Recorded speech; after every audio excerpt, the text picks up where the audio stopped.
São mais de 800 vidas perdidas de um dia para o outro. O Ceará ultrapassa o Rio de Janeiro e é o segundo estado com mais casos de Covid.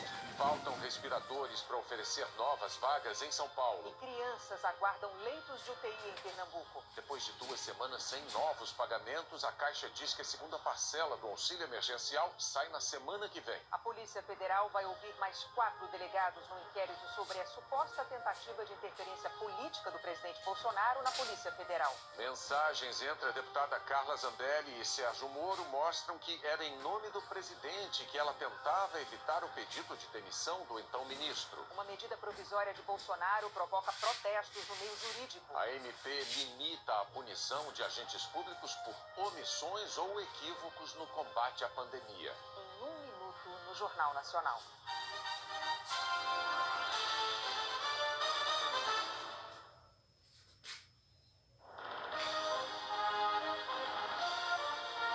Profissa apresenta Jornal Nacional.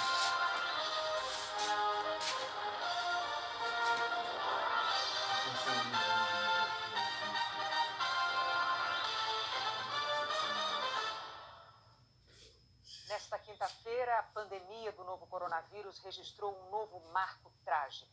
300 mil pessoas mortas em todos os continentes. Quase 4,5 milhões de doentes. No Brasil, o Ministério da Saúde confirmou 844 óbitos nas últimas 24 horas. Com isso, são 13.993 mortes pelos registros oficiais e um total de 202.918 casos confirmados de Covid-19. Desde o início da cobertura jornalística da pandemia, a imagem que ilustra o nosso painel lá atrás tem sido o do novo coronavírus. A imagem que o mundo todo tem do inimigo número 1 da saúde humana nesses tempos difíceis. Mas aqui no Jornal Nacional, todo dia, o que nós procuramos fazer é informar para ajudar os brasileiros a frear essa pandemia e a ter uma visão clara do que está acontecendo. E talvez a melhor forma de fazer isso seja lembrar o tempo todo que nós estamos falando de vidas, de cidadãos, de pessoas. Por isso, a partir de hoje, aquela imagem do inimigo número 1 vai sair do nosso painel. Em todos os momentos em que o Jornal Nacional estiver tratando da pandemia, vão estar lá atrás os rostos de brasileiros que ele nos tirou. Esses sorrisos e olhares dos brasileiros que nós perdemos podem nos ajudar a fortalecer a mensagem que importa de verdade: a necessidade de proteger vidas. Ceará se tornou o segundo estado com mais casos de Covid. Eram 2.000 casos no começo de abril. Agora são 21 mil, mais do que o Rio de Janeiro, que tem quase o dobro da população. O secretário de Saúde atribui o aumento de casos à quantidade de testes realizados. Há uma imensa subnotificação dos casos em todos os estados brasileiros. O estado, em relação por milhão de habitantes, se não for o primeiro, é o segundo estado brasileiro no maior número de realizações. É evidente que quem faz isso vai notificar mais casos. A velocidade de propagação da doença é mais rápida do que a abertura de novos leitos de UTI. Fortaleza concentra quase 70% dos casos do Ceará. Em 7 dias de lockdown, a prefeitura flagrou mais de 100 irregularidades por dia. São pessoas que descumprem as medidas de isolamento total, com aglomeração, abrindo comércio não essencial e circulando pelas ruas sem justificativa. O Hospital da Universidade Federal do Ceará desenvolveu um equipamento para proteger pacientes e profissionais de saúde nas traqueostomias, que têm sido realizadas em pacientes entubados. É uma armação de aço em que é coberta com plástico esterilizado, resistente e que permite aberturas laterais e que você pode fazer alguns procedimentos cirúrgicos por dentro desse plástico, protegendo a equipe cirúrgica quando as cirurgias são realizadas em pacientes portadores de Covid-19. O Maranhão registrou um novo recorde de mortes por coronavírus no período de 24 horas. Foram 26, média de uma morte por hora. O estado se aproxima dos 10 mil casos confirmados da Covid-19. 80% dos novos casos registrados foram no interior do estado, que já está com 83% dos leitos de UTI ocupados. Em Imperatriz, a segunda maior cidade maranhense, não há mais leitos de UTI nem nos hospitais públicos, nem nos privados. Na capital, a taxa de ocupação dos leitos de UTI está em 90%. Há quase 10 dias, a capital São Luís e outras 3 cidades da região metropolitana têm adotado medidas mais rígidas de isolamento, como o lockdown, que foi determinado pela Justiça, e o rodízio de veículos que começou na segunda-feira e termina hoje. Mas mesmo assim, a taxa de isolamento da população tem ficado bem abaixo do esperado. Mesmo sem a adesão ideal, as autoridades de saúde apontaram uma queda no número de casos. No primeiro dia do lockdown, foram registrados 280 casos em São Luís. Já no último boletim do governo, depois de 8 dias de isolamento, foram 123 novos casos, uma queda de 56% no número de infectados. O que as autoridades esperam agora é que nos próximos dias, o isolamento também tenha como consequência uma redução no número diário de mortes. A Covid-19 aumentou a demanda também por UTIs pediátricas e para recém-nascidos. Em Pernambuco, 13 crianças estão numa lista de espera por um leito. A cesárea de emergência foi no Hospital das Clínicas, no Recife. Maria Wilma da Silva, de 27 anos, veio do interior com a Covid-19. Ela estava grávida de 5 meses de gêmeos. Depois do parto prematuro, a mãe foi separada dos filhos e isolada numa UTI. Uma semana depois, Maria Wilma morreu. Os exames confirmaram que os prematuros também desenvolveram a doença. Os gêmeos nasceram há 14 dias. O menino chegou a ser transferido para uma UTI neonatal para bebês com Covid, mas não resistiu e morreu hoje.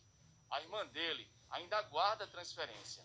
A nossa produção teve acesso a uma lista que mostra que, além dela, outras 12 crianças também estão na fila de espera. 4 delas tiveram confirmação da doença. Quando soube da notícia da morte do bebê, o tio fez um apelo para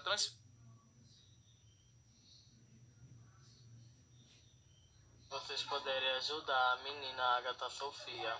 Essa pediatra infectologista afirma que a Covid-19 em recém-nascidos é ainda mais perigosa. Principalmente com o prematuro, que o prematuro imunologicamente ainda não está tão competente, não tem uma ação boa da imunidade dele, ele tem muito frágil, mas outra coisa, Bruno, que a gente tem que se lembrar é se esse bebê tem alguma comorbidade. A gente está vendo alguns casos complicados, são pacientes cardiopatas, meninos que nasceram com alguma síndrome que leva a alguma alteração da imunidade, então crianças que nascem têm um problema já.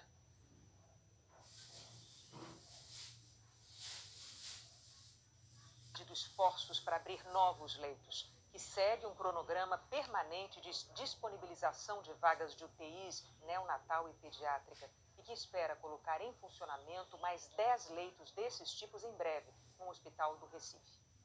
No norte do Brasil, um estudo da Universidade Federal do Amazonas estima que hoje existam 85 mil casos ativos da Covid-19 em Manaus, 75 mil a mais do que os registros oficiais.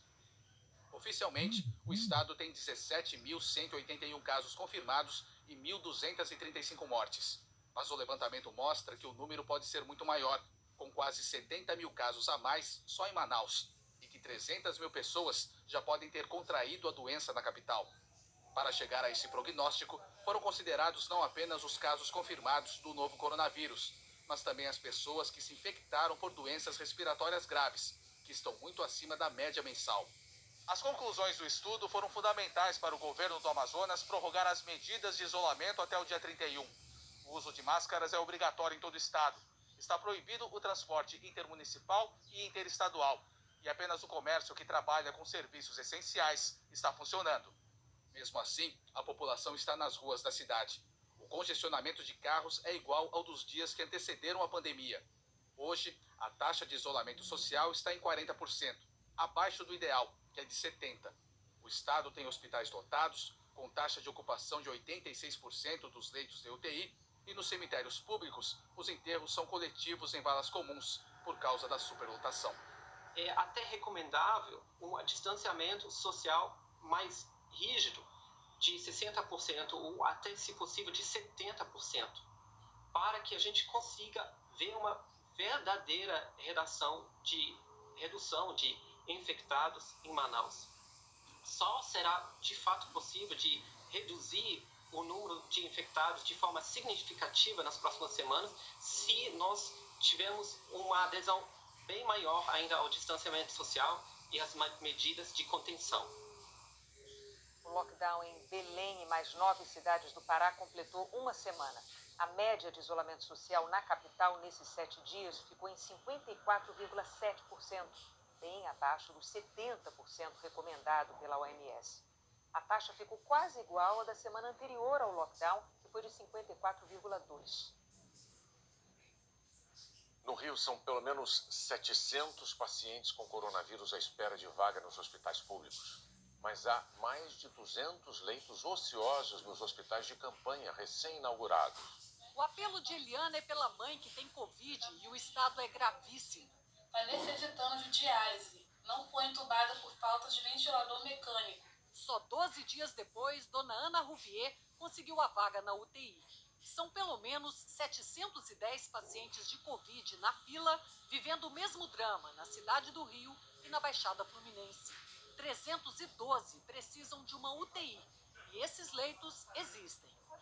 Os hospitais de campanha do Maracanã, Lagoa Barra e Parque dos Atletas abriram 450 vagas. 204 estão vazias. E o do Rio Centro, que é da Prefeitura, tem outras 25 vagas. A capital tem um total de 229 leitos desocupados entre enfermaria e UTI. Os hospitais de campanha foram construídos para desafogar a rede pública de saúde e agilizar o socorro aos pacientes com Covid. Mas não tem sido bem assim. O hospital aqui do Maracanã é o que tem o maior número de leitos desocupados. Alguns vazios desde ontem. Só aqui são 123, incluindo os de UTI com respiradores. Muitos pacientes têm morrido à espera de uma vaga assim. A distribuição de pacientes é feita pela Central Estadual de Regulação. Até mesmo nos 2 hospitais estaduais, construídos e administrados por empresas, o Lagoa Barra e o Parque dos Atletas, a transferência dos pacientes depende desse sistema. A Secretaria Estadual de Saúde declarou que a ocupação dos leitos é gradativa, preservando os profissionais de saúde e os pacientes. Em São Paulo, o governo enfrenta dificuldades para montar novos leitos por atraso na chegada dos respiradores. Menos trânsito, mas ainda muita gente circulando e abrindo o que deveria estar fechado pelo decreto estadual. O isolamento continuou abaixo dos 50% no estado e na capital, enquanto outra taxa, a de ocupação de leitos de UTI, segue preocupando. É de 69% no estado, mas chega a 85% na Grande São Paulo. Leitos de UTI para Covid-19 precisam de equipes treinadas e respiradores. E a dificuldade para montar esses leitos tem sido grande. O problema mais recente em São Paulo foi com a compra de equipamentos da China. Numa compra sem licitação, o governo do estado esperava receber 3.000 respiradores. Mas, segundo o governo, o fornecedor acabou reduzindo o lote quase a metade. Também foram encomendados respiradores nacionais. De um total de 2.480, só 20 aparelhos já foram entregues.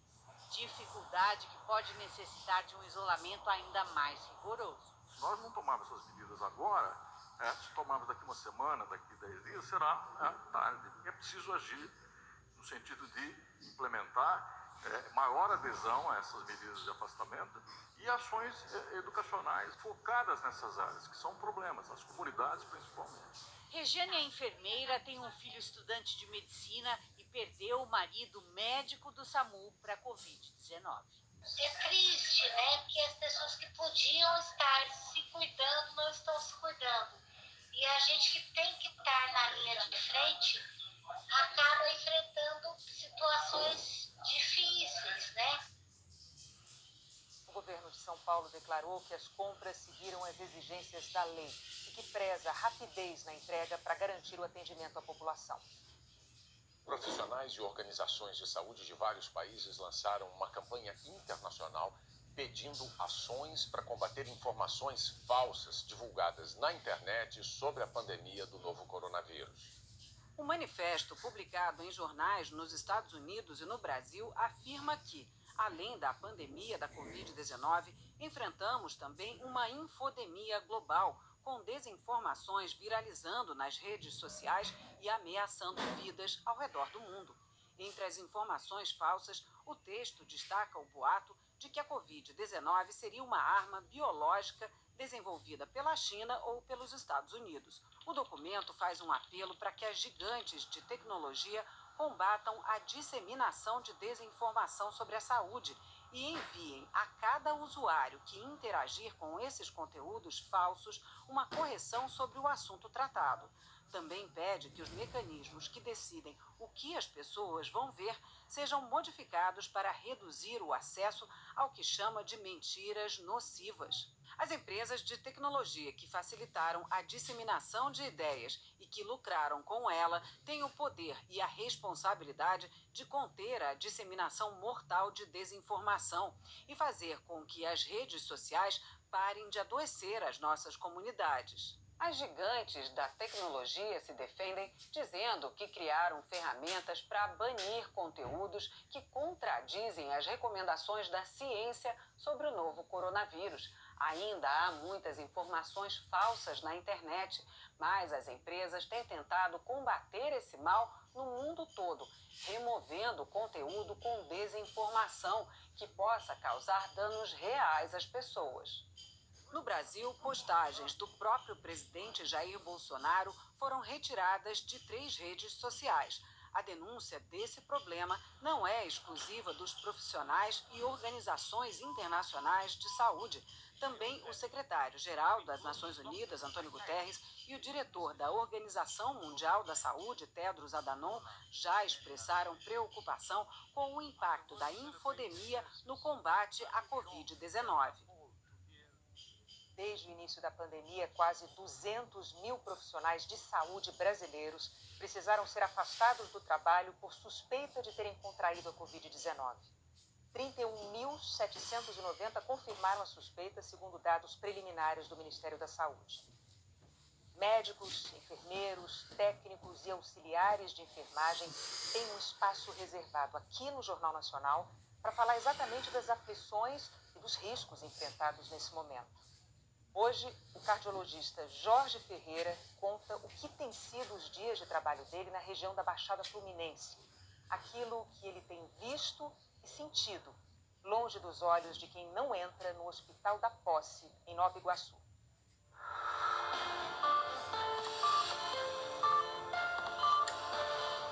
Essa pandemia veio transformar tudo que a gente aprendeu de medicina e aquilo que a gente vai futuramente ensinar para os nossos colegas. Antigamente chegava um paciente e não tinha tempo para estabilizá-lo. Agora chegam 3, 4, 5 ao mesmo tempo e todos eles precisando de suporte de oxigênio, tendo que ir para o respirador. Infelizmente, o nosso emocional, no final do plantão, no final do trabalho, ele sai destruído. A minha esposa também é médica, então te troca de roupa totalmente do lado de fora de casa. E o medo de eu estar levando para casa o vírus, ele é diário. Então, quando eu olho para o meu filho, quando eu tento beijá-lo, eu falo, não posso fazer isso porque eu posso te contaminar. A seguir, uma segunda investigação da Polícia Federal conclui que Adélio Bispo agiu sozinho na facada contra Jair Bolsonaro. A Lava Jato no Rio prende 14 suspeitos de fraudar contratos na área da saúde, inclusive durante a pandemia.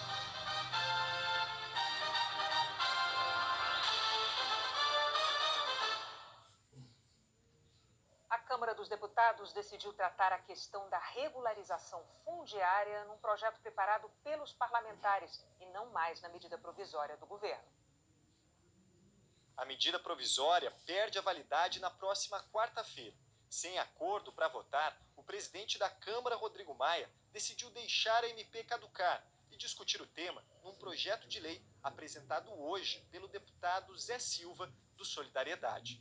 A proposta amplia a regularização de terras da União por meio da autodeclaração dos ocupantes. Na prática, em vez de uma equipe do governo vistoriar e medir a área, caberá ao próprio ocupante da terra informar a extensão e os limites da propriedade. O texto enviado pelo governo ampliava o tamanho de imóveis que poderiam ser legalizados por autodeclaração, de 4 para 15 módulos fiscais. O novo texto limita em 6. O módulo fiscal varia de 5 a 110 hectares. Ao contrário da MP, no novo texto, o marco temporal para a regularização das terras volta a ser, como é hoje, mais rigoroso, 22 de julho de 2008. Quem fizer o pedido de regularização não poderá ser proprietário de outro imóvel rural e nem já ter sido beneficiado em programas fundiários. Também não será aceita a regularização de lotes contíguos em nomes de parentes, de acordo com o relator do projeto. Os principais aspectos que nos dão segurança de que não há nenhum impacto ambiental e sim o desejo de pegar pequenos trabalhadores e dar a eles o direito ao crédito, o direito à assistência técnica. O coordenador da Frente Parlamentar Ambientalista avalia que as mudanças são importantes, mas alerta que ainda há pontos preocupantes no texto. Principalmente com o avanço da grilagem, com a ocupação de terras indígenas e com a destruição de áreas importantes de floresta. Vamos continuar lutando e acompanhando o debate deste projeto. Um decreto do presidente Bolsonaro transferiu do Ministério do Meio Ambiente para o Ministério da Agricultura a competência para fazer concessões de florestas públicas. Desde 2006, o governo pode conceder a empresas e comunidades o direito de usar florestas para explorar madeira ou serviços de turismo, por exemplo. As empresas pagam pelo uso. Ambientalistas são contra o decreto publicado hoje. Eles temem que o governo amplie as concessões e permita a extração de madeira em áreas que deveriam ser de proteção integral. Chegou a hora da gente falar com a Anne Lotterman, que tem notícia de frio e geada. Boa noite, Anne. Oi, Renata. Boa noite para você, para o Bonner. Boa noite a todos. Tem possibilidade do dia começar com geada amanhã em grande parte do Rio Grande do Sul até o sul de Santa Catarina. Em Curitiba, frio de 15 graus. Em Florianópolis, máxima de 21 e Porto Alegre, 20 graus. Amanhã, a frente fria já vai estar aqui no sul da Bahia, mas ela está deixando para trás um ar gelado e a borda desse sistema aqui de alta pressão vai jogar muita umidade do mar para o Rio de Janeiro e também para São Paulo, onde o sol não aparece, esfria e chove. Em São Paulo será apenas uma garoa e a máxima não deve passar dos 18 graus. Já no Rio de Janeiro, a chuva pode ser forte e a máxima chega aos 23 graus. Chove forte também na região de Manaus e Fortaleza, onde a máxima chega aos 29 graus. Belém e São Luís, 30 e Natal, máxima de 28 graus. O sol aparece e não chove em praticamente toda a região sul, grande parte de São Paulo, subindo até parte do Acre. Norte de Minas, Goiás, Tocantins e também no interior do Nordeste, tempo firme. A frente fria está indo embora, mas aqui todas as capitais do Sul, Sudeste até o Centro-Oeste ficam com temperaturas mais baixas. Já no Norte e Nordeste, mais altas. Vou destacar 35 graus em Teresina e 34 graus em Palmas. Em Salvador, onde choveu muito essa semana, amanhã previsão de chuva fraca e máxima de 30 graus. Até amanhã, Renata. Até amanhã, Anne. Morreu hoje, aos 82 anos, o ex-presidente da Confederação Brasileira de Desportos Aquáticos, Guaraci Nunes. Ele comandou a CBDA de 1988 a 2017, um período em que o Brasil conquistou 10 medalhas olímpicas na natação, inclusive o ouro do César Cielo em 2008. Guaraci Nunes sofria de Alzheimer. A temporada atual da Fórmula 1 ainda não começou por causa da pandemia, mas as equipes já estão planejando 2021. O espanhol Carlos Sainz, de 25 anos, vai correr pela Ferrari no ano que vem, na vaga aberta com a saída do alemão tetracampeão Sebastian Vettel, que não renovou o contrato.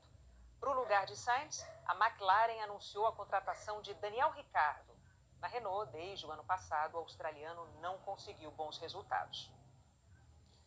O diretor-geral da Organização Mundial do Comércio, o brasileiro Roberto Azevedo, anunciou que vai deixar o cargo em agosto, um ano antes do previsto. Azevedo disse que a renúncia, depois de 7 anos, foi uma decisão pessoal e que não está relacionada a questões de saúde ou a ambições políticas. A Lava Jato no Rio prendeu hoje 14 suspeitos de fraudar contratos da saúde nos últimos 3 governos. O vídeo de 2014 mostra um casamento num castelo na Itália, mas a festa, a ostentação, foi paga com dinheiro brasileiro. E dizem as autoridades, dinheiro público. O noivo era Mário Peixoto, dono de empresas que fornecem mão de obra terceirizada para o governo do Rio desde a gestão de Sérgio Cabral. Na gestão de Wilson Witzel, do PSC, os contratos são de serviços de limpeza e motoristas para diferentes secretarias. O Ministério Público Federal afirma que Mário Peixoto está pagando propina atualmente para servidores públicos em troca da manutenção dos contratos de suas empresas. A operação, que teve a participação do Ministério Público Estadual, encontrou R$1,5 milhão na casa de um dos operadores do empresário. A Lava Jato fez a operação durante a pandemia porque descobriu que o empresário também comanda contratos na área da saúde usando nomes de terceiros. E suspeita que ele pode estar ligado a contratos da instalação dos hospitais de campanha para a Covid-19. Os procuradores dizem que Mário Peixoto pode estar expandindo sua influência para contratos da organização social IABAS, contratada pelo governo do Rio para administrar os hospitais construídos com dinheiro público. Os procuradores encontraram e-mails de operadores do empresário com tabelas de custos desses hospitais. A Lava Jato também encontrou indícios de fraude em compras de álcool gel sem licitação pela Marinha.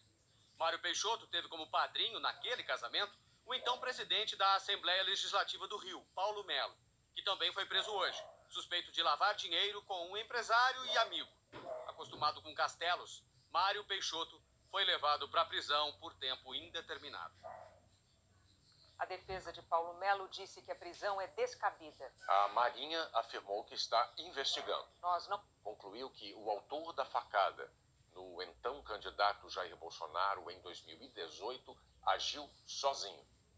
Os peritos analisaram 40 mil e-mails de Adélio Bispo de Oliveira, além de milhares de arquivos com fotos, vídeos e documentos encontrados em celulares e num computador dele. Os investigadores ouviram 89 testemunhas. O primeiro inquérito tinha concluído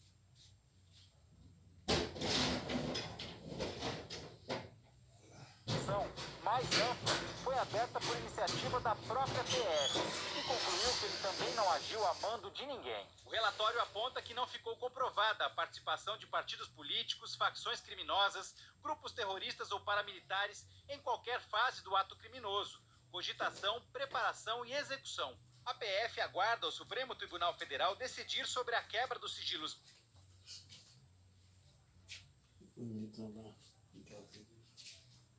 em Jair Bolsonaro em Juiz de Fora durante a campanha eleitoral. Adélio está no Presídio Federal de Campo Grande. O Palácio do Planalto não quis se manifestar. A defesa de Adélio Bispo declarou que o relatório da Polícia Federal condiz com as provas que constam do processo original e do novo inquérito. Pelo segundo dia seguido, o ministro da... Cada indicador tem uma pontuação. A soma deles pode chegar a, no máximo, 40 pontos. A ideia do Ministério é quanto maior a pontuação, maior o rigor das medidas que devem ser adotadas. A partir de 30 pontos, é recomendado o lockdown. Na segunda-feira, secretários estaduais e municipais de saúde disseram que o momento era de concentrar esforços no isolamento social.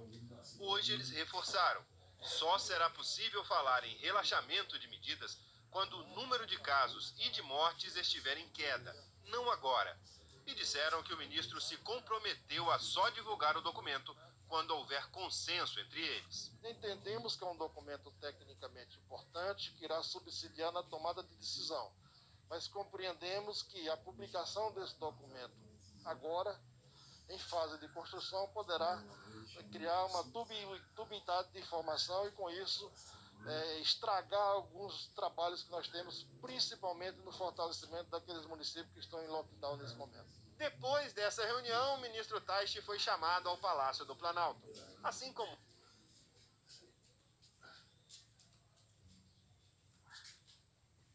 com a imprensa.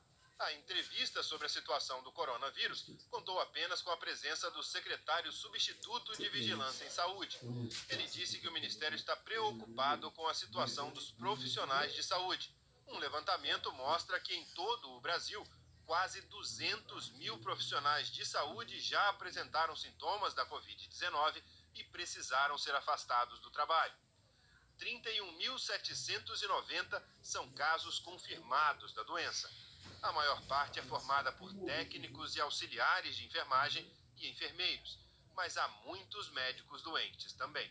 Hoje o Brasil é o 6º país do mundo, tanto em... É que nós estamos ainda num momento de crescimento de casos, né? Não há nenhuma perspectiva nesse momento de estabilização ou até mesmo diminuição, que serve de alerta para que a gente, que todos, não só os gestores...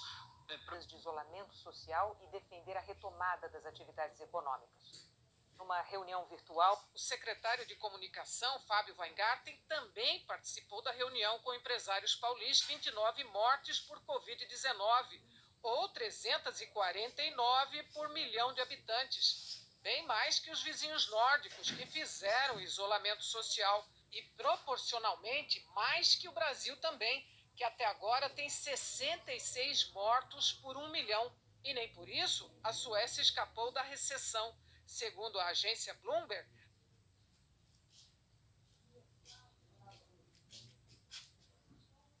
os governadores, cada um assumiu a sua responsabilidade, houve uma concorrência entre muitos para ver quem fechava mais, quem defendia mais a vida do teu eleitor, do teu cidadão, do teu estado, em relação aos outros. O governo federal nunca foi óbvio, se depender de mim, quase nada teria sido feito.